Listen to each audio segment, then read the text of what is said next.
Hello दोस्तों, आज की इस वीडियो में हम लोग पढ़ने वाले हैं क्लास 4 के साइंस का चैप्टर नंबर 4, जिसका नाम है रिप्रोडक्शन इन एनिमल्स। तो दोस्तों, आज की इस वीडियो में हम लोग पढ़ेंगे रिप्रोडक्शन इन एनिमल्स, यानी कि जानवरों में प्रजनन। जानवरों में प्रजनन यानी कि जानवर कैसे हैं अपने संख्या को बढ़ाते हैं, आगे कैसे जानवर जो है बच्चों को जन्म देते हैं। ये रिप्रोडक्शन की प्रोसेस के द्वारा ही होता है। तो चलिए इसको हम लोग पढ़ने वाले हैं। तो सबसे पहले देखते हैं रिप्रोडक्शन आखिर किसे कहते हैं। तो देखिए फ्रेंड्स, रिप्रोडक्शन बेसिकली एक प्रोसेस है। ठीक है फ्रेंड्स, रिप्रोडक्शन क्या है? एक प्रोसेस है जिस प्रोसेस के जरिए जो एनिमल्स होते हैं वो इस एबल हो पाते हैं कि वो अपने नए यंग वंस यानी कि अपने नए बच्चों को क्या कर सके, जन्म दे सके। यही एबिलिटी को क्या कहते हैं? रिप्रोडक्शन कहते हैं। इसी प्रोसेस को हम लोग रिप्रोडक्शन कहते हैं। The process by which an animal is able to produce their young ones, it is known as reproduction. तो यहाँ पे देख पा रहे हैं आप, गाय का यहाँ पे बच्चा है, ये रिप्रोडक्शन के जरिए ही पैदा हुआ। यहाँ पे ह्यूमन है, ह्यूमन के जो बच्चे हैं ये भी रिप्रोडक्शन प्रोसेस के जरिए यहाँ पे आए हैं। नेक्स्ट है कि रिप्रोडक्शन क्या जरूरी है या फिर जरूरी नहीं है। क्या आपको क्या लगता है, रिप्रोडक्शन जरूरी है या नहीं है? रिप्रोडक्शन बहुत ज़्यादा जरूरी है। और किस लिए जरूरी है, अगर आपसे क्वेश्चन पूछा जाए तो आपको बताना होगा कि रिप्रोडक्शन इसलिए जरूरी है ताकि इस धरती पे जो लाइफ है वो कंटिन्यू रहे, यानी कि लाइफ एक्सिस्ट करता रहे, लाइफ खत्म ना हो। अगर रिप्रोडक्शन की प्रक्रिया अगर बंद हो जाएगी तो यहाँ पे अर्थ पे जो लाइफ है वो भी बंद हो जाएगा, लाइफ यहाँ पे खत्म हो जाएगा। तो रिप्रोडक्शन इसीलिए बहुत ज़्यादा इंपॉर्टेंट है, नेसेसरी है। नेक्स्ट हमारा है कि कितने तरीके से एनिमल्स जो होते हैं रिप्रोड्यूस करते हैं। तो बेसिकली दो प्रकार से एनिमल्स रिप्रोड्यूस करते हैं। पहला है animals that give birth to babies, यानी ऐसे जानवर जो सीधे बच्चों को जन्म देते हैं। और दूसरा ऐसे जानवर जो लेइंग एग्स यानी कि अंडे देते हैं। तो दो प्रकार से जो है जानवर बच्चों को रिप्रोड्यूस करते हैं, एनिमल्स रिप्रोड्यूस करते हैं। तो बेबीज वाला में आप देख पा रहे हैं, गाय जो है बच्चा देती है बच्चे को, बेबी को। और जो पक्षी होते हैं या फिर मुर्गा हो गया, मुर्गी हो गई या फिर कोई पक्षी हो गया, वो अंडे देता है। तो इस जानवर को हम लेइंग एग्स की कैटेगरी में रखते हैं। तो चलिए आगे हम लोग पढ़ने वाले हैं animals that give birth to babies, यानी ऐसे जानवर जो बेबीज को जन्म देते हैं। तो दोस्तों, आपने देखा होगा काऊ यानी कि गाय, कुत्ता, घोड़ा, हाथी, बाघ, व्हेल, डॉल्फिन, ये सब कुछ ऐसे जानवर हैं जो सीधे अपने बेबी को जन्म देते हैं। They give birth to their babies, ये साफ साफ बोल रहा है। ठीक है।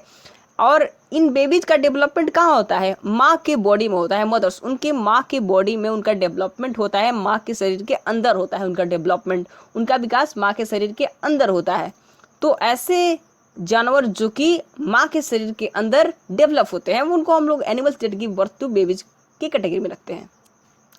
आप यहाँ पे देख पा रहे हैं, जितने भी आपको स्क्रीन पे फोटोज देख रहे हैं वो सारे ऐसे जानवर हैं जो सीधे बेबी को जन्म देते हैं। ह्यूमन हो गया, क्रो हो गया, डॉग हो गया, हॉर्स हो गया, एलिफेंट हो गया, या फिर टाइगर हो गया, डॉल्फिन हो गया और ये व्हेल हो गया। ठीक है।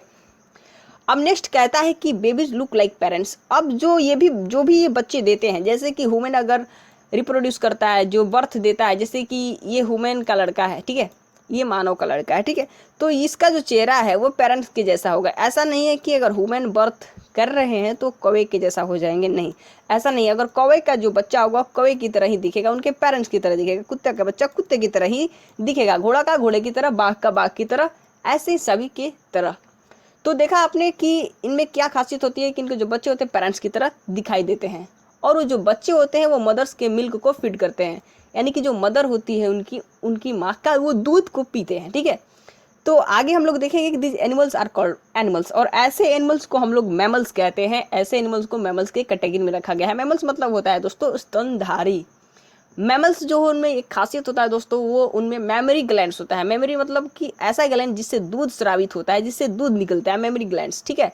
तो वो ग्लैंड ह्यूमन में भी होता है, डॉग्स में भी होता है, हॉर्स में भी होता है, और एलिफेंट्स, टाइगर्स, व्हेल्स, ये सब में होता है। ठीक है। तो ऐसे एनिमल्स जो अपने बच्चों को दूध पिलाते हैं उनको हम लोग मैमल्स कहते हैं। They have hair on their skin, उनमें जो होते हैं उनके स्किन पे बाल होते हैं। ठीक है फ्रेंड्स, तो ऐसे जानवर को मैमल्स कहते हैं।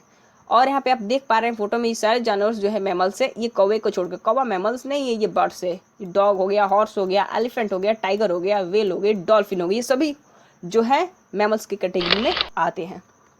नेक्स्ट कहता है animals that produce by laying. अब जो अंडे देके बच्चों को पैदा करते हैं उनके बारे में हम लोग पढ़ने वाले हैं।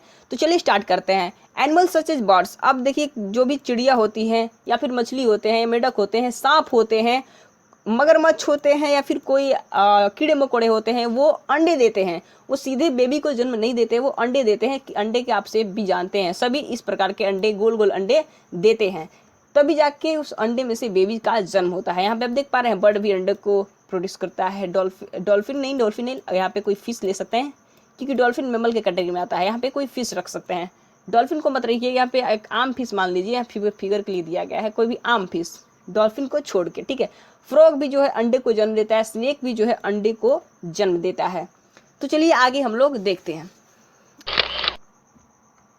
अब हम लोग देखने वाले हैं स्पेशली बर्ड्स कैसे अपने अंडे को रिप्रोड्यूस करती है, क्या होते हैं अंडे की खासियत, अब हम लोग आगे पढ़ने वाले हैं।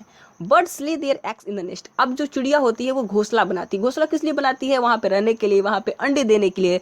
तो अपने अंडे देने के लिए वो घोंसला बनाती है। और a baby bird develops inside the egg, और उस एग के अंदर एक बेबी बर्ड डेवलप होता है।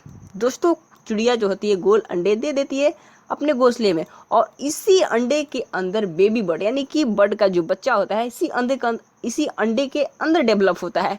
तो आपने देखा कि इनका जो डेवलपमेंट होता है वो बर्ड के शरीर के बाहर होता है लेकिन नेस्ट में होता है। मतलब कि जैसे हमने देखा था मैमल्स में जो बेबी होते हैं वो डेवलप माँ के अंदर होते हैं, माँ के गर्भ में होते हैं, लेकिन यहाँ पे बर्ड्स के लिए क्या है कि अंडे के अंदर हो रहा है, जो कि इनके शरीर से बाहर निकल जाता है, तब जाके इनका डेवलपमेंट शुरू होता है। The parents bird sit on this eggs. अब इन अंडे पे जो है पेरेंट बर्ड होते हैं वो बैठते हैं, इसको गर्म रखते हैं, तब जाके ये अंडे हैच होते हैं, यानी कि अंडे फूटते हैं, तब जाके उनमें से बच्चे निकलते हैं।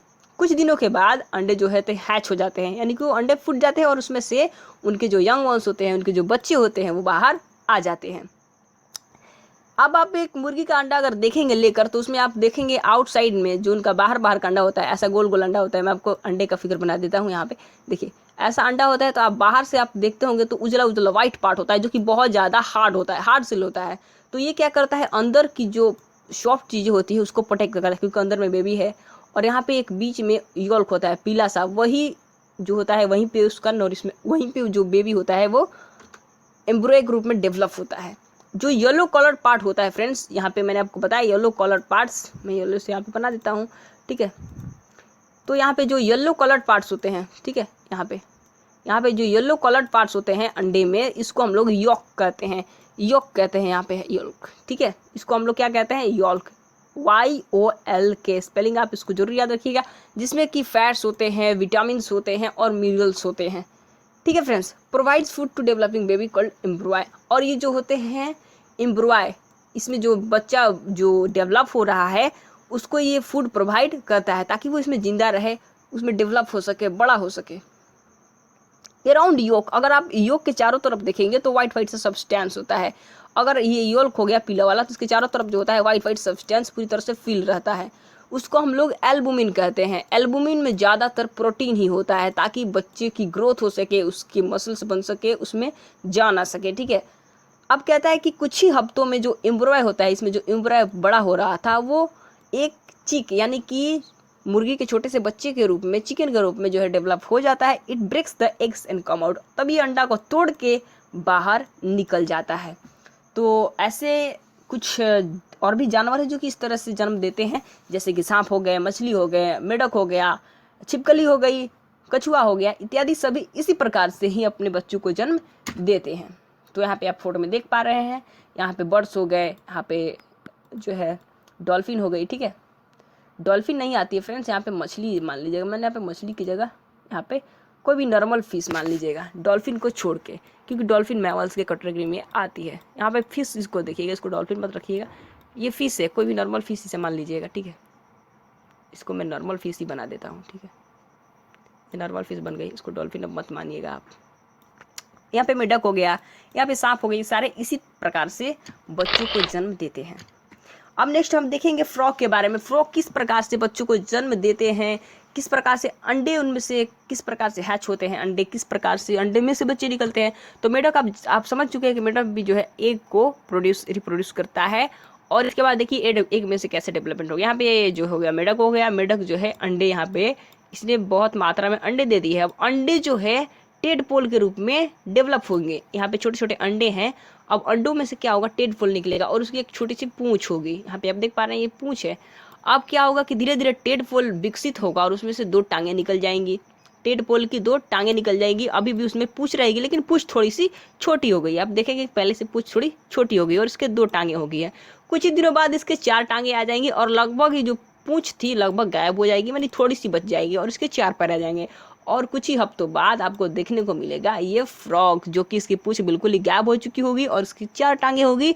अब ये एडल्ट हो चुका है और अब ये खेलने कूदने उछलने कूदने के लिए सब तैयार है। अब ये एडल्ट फ्रॉग बन चुका है। तो इसकी हम प्रोसेस देखेंगे।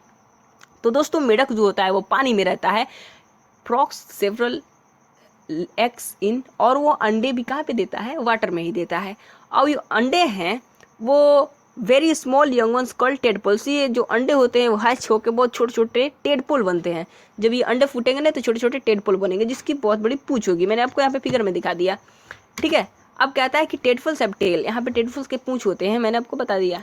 इन फ्यू डेज, कुछ ही दिनों में ये जो पूंछ होती है छोटी हो जाती है और पैर निकलने शुरू हो जाते हैं। सबसे पहले 2 पैर निकलते हैं, फिर 4 पैर निकल जाते हैं। After some time this tadpole changes into adult frog. कुछ ही समय के बाद ये जो टेडपोल होते हैं ऐसे ऐसे प्रोसेस के बाद, इस प्रकार के प्रोसेस के बाद फ्रॉग में बदल जाते हैं। तो देखा आपने कितना आसान है फ्रॉग का। फ्रॉग किस प्रकार से जो होता है वो रिप्रोड्यूस करता है। पहले वो एग्स देता है, इसके बाद टेडपोल में चेंज होता है, फिर टेडपोल की 2 टांगें आती हैं, फिर टेडपोल की 4 टांगें आती हैं, इसके बाद फाइनली फ्रॉग हमें मिल जाता है, ठीक है।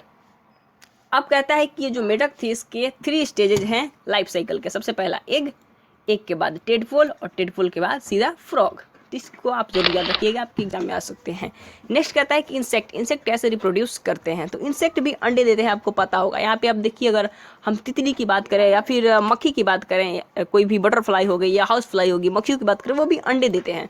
और उनका सबका लगभग एक ही प्रकार से जो होता है रिप्रोडक्शन की प्रक्रिया होती है, उनके अंडे की हैचिंग की प्रक्रिया होती है। जैसे कि बटरफ्लाई ने यहाँ पे एग दे दिया, अब एग जो है वो लार्वा में बदल गया। ये लार्वा देखिए किसी वर्म की तरह होता है, कीड़ा की तरह होता है। और फिर लार्वा अपने चारों पर इस तरह की कोटिंग बना लेता है जिसको हम पुपा कहते हैं। और पुपा इसके बाद वो बटरफ्लाई में चेंज हो जाती है। तो चलिए इसी को हम लोग देखने वाले हैं। एक जो है हैच होता है, यानी कि फूटने के बाद जो होते हैं छोटे छोटे वर्म बन जाते हैं। वर्म मतलब कीड़ा होता है, ठीक है। कीड़ा लाइक स्ट्रक्चर, यहाँ पे L like structure called larva, जिसको हम लोग लार्वा कहते हैं। यहाँ पे लार्वा का फोटो देख सकते हैं, ये कीड़ा की तरह होता है, तो आप इसको क्या कहेंगे, लार्वा। इसका नाम लार्वा है। अब इसमें से लार्वा में से जो होता है इसको हम लोग कैटरपिलर भी कहते हैं। Come out the larva is called caterpillar. इसी लार्वा को हम कैटरपिलर भी कहते हैं। जब कैटरपिलर जो होता है डेवलप होता है, इट ईट्स द लीव्स। ये पहले क्या करता है, पत्तों को खाता है, फिर अपने जो चारों बगल है वो कवरिंग एक लगा लेता है। अपने चारों बगल क्या लगा लेता है, कवरिंग लगा लेता है। यहाँ पे आप देख सकते हैं इसने अपने चारों ओर एक कवरिंग लगा लिया है गोल सा, जिसको हम लोग कुकुन कहते हैं। क्या कहते हैं, कुकुन। इस कवरिंग को हम लोग कुकुन कहते हैं। This stage is called pupa, और इसी स्टेज को हम लोग पुपा कहते हैं। सबसे पहले लार्वा, जिसको हम कैटरपिलर भी कहते हैं, और उसके बाद पुपा, और उसके बाद एडल्ट बटरफ्लाई। कितना आसान है, आप देख पा रहे हैं कितना आसान है।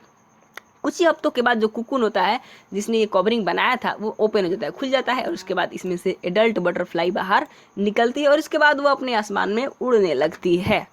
Life cycle of butterfly has 4 stage. इसके 4 स्टेज होते हैं, आप उसको जरूर याद रखिएगा। सबसे पहले अंडा होगा, अंडे के बाद लार्वा, लार्वा के बाद पुपा, और पुपा के बाद सीधे बटरफ्लाई। कितना आसान है ये स्टेज, आप जरूर याद रखिएगा। चलिए नेक्स्ट देखते हैं।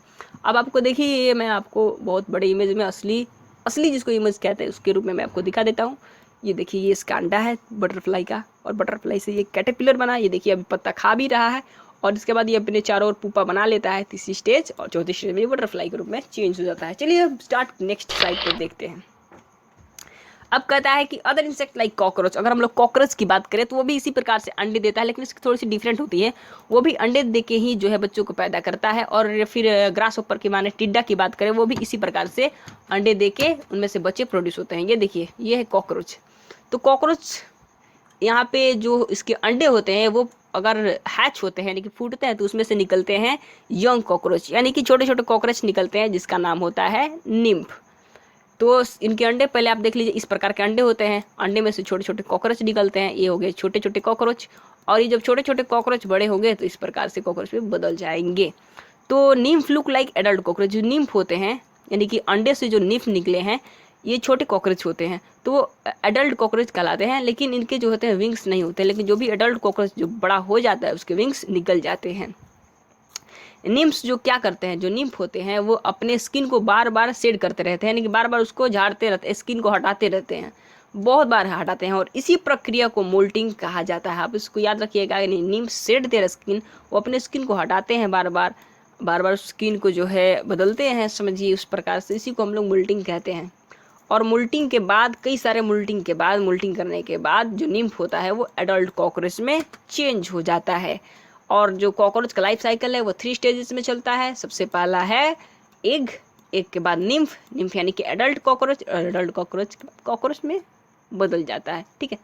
एग के बाद निम्फ, इसके बाद कॉकरोच। ये जो निम्फ होता है वो इसी की तरह दिखता है, लेकिन इसमें विंग्स नहीं होते, आपको याद रखना होगा। ये देखिए एग है, और ये एग से बना निम्फ, और निम्फ से बना कॉकरोच। यहाँ पे ये लाइन थोड़ा कट गया है, ये देखिए एग से बना निम्फ से बना कॉकरोच। ये 3 स्टेजेस होता है इनका, ठीक है। अब हम लोग देखने वाले हैं फिश में किस प्रकार से प्रोडक्शन होता है मछलियों में, इन कैसे अपने अंडों को हैच करती हैं। तो देखिए फिशेस ले 1000 ऑफ एग्स इन वाटर। यहाँ पे देख पा रहे हैं कि जो मछली होती है एक ही बार में हजारों की संख्या में अंडे देती है, जिसमें से कुछ अंडे ही जीवित रह पाते हैं, और बेबी फिश हैच आउट। और इसमें से बेबी फिश धीरे धीरे छोटी छोटी जो फिश होती हैं इसमें से बाहर निकलती है, हैच आउट, जब अंडा फूटता है तो उसमें से बाहर निकलती हैं baby fish.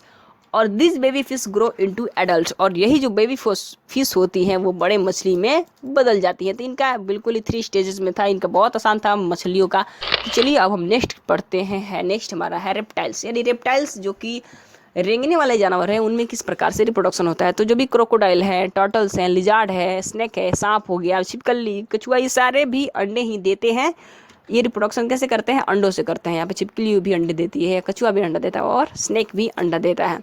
Crocodile and turtle, अगर हम बात करें मगरमच्छ और कछुए की, तो वो अंडे देते हैं गड्ढे खोद के। पहले गड्ढे खोद लेते हैं, और उसमें, और कहाँ पे गड्ढे खोदते हैं, तो बैंक ऑफ रिवर्स यानी कि नदी के किनारे गड्ढे खोद के उसमें अंडे देते हैं, और उस अंडे को फिर से ढक देते हैं, मिट्टी से क्या कर देते हैं, ढक देते हैं।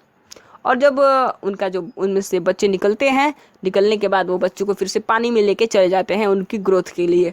तो अब आप आगे देखिए लिजार्ड एंड स्नेक्स। अब बात करें छिपकली और सांप की, तो वो अपने अंडे देते हैं सेफ प्लेस पे, सुरक्षित जगह पे। हो सकता है कोई बिल वगैरह हो, तो कहीं भी अगर सुरक्षित जगह है तो वहाँ पे वो अपने अंडे दे देते हैं और उसकी सुरक्षा करते हैं, उनकी गार्डिंग करते हैं। And appropriate time babies come out, और जब उचित समय हो जाता है तो उनसे बच्चे भी निकल जाते हैं। तो यही था हमारे चैप्टर में। अब नेक्स्ट हमारा कहता है fish, lizard and turtle parents, ठीक है। अब केयर ऑफ यंग वंस।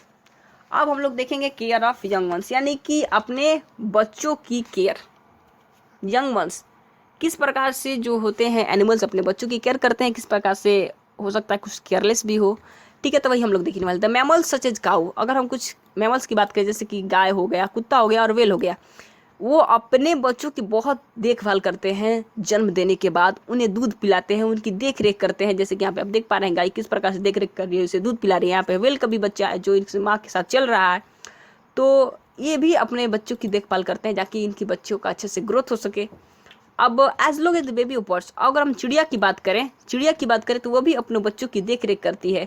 वो इन्हें खाना खिलाती है, जब तक इनके पंख नहीं निकल जाते, जब तक ये अपने से उड़ने के लायक नहीं होते, उन्हें ले आकर खाना खिलाती है इनके मुंह में, ठीक है। तो यहाँ भी आप देख पा रहे हैं कि जो पेरेंट्स हैं इनकी देखभाल कर रहे हैं। अगर हम लोग बात करें मछलियों की, छिपकली की, सांप की, टर्टल की, तो इनके जो पेरेंट होते हैं उतने अटेंशन नहीं होते हैं, उतने सावधान नहीं होते हैं, उनके अंडों की ज़्यादा देखभाल नहीं करते, जिससे कि क्या होता है कि कभी कभी दूसरे जानवर आके इनके अंडों को खा जाते हैं, या फिर ये खुद ही अपने अंडों को खा जाते हैं। यहाँ पे आप देख पा रहे हैं सांप जो है अपने ही अंडे को खा रहा है। तो हमारे यही तक चैप्टर था कि कुछ जानवर होते हैं जो कि अपने बच्चों की बहुत ज़्यादा ख्याल रखते हैं और कुछ जानवर नहीं करते, जिससे उनकी बच्चों का बहुत ज़्यादा नुकसान होता है। तो यहीं तक हमारा चैप्टर एंड हो चुका है। तो आप वीडियो को लाइक कर सकते हैं, शेयर कर सकते हैं और सब्सक्राइब कर सकते हैं। और नेक्स्ट चैप्टर जो है बहुत ही जल्द आने वाला है। Thanks for watching.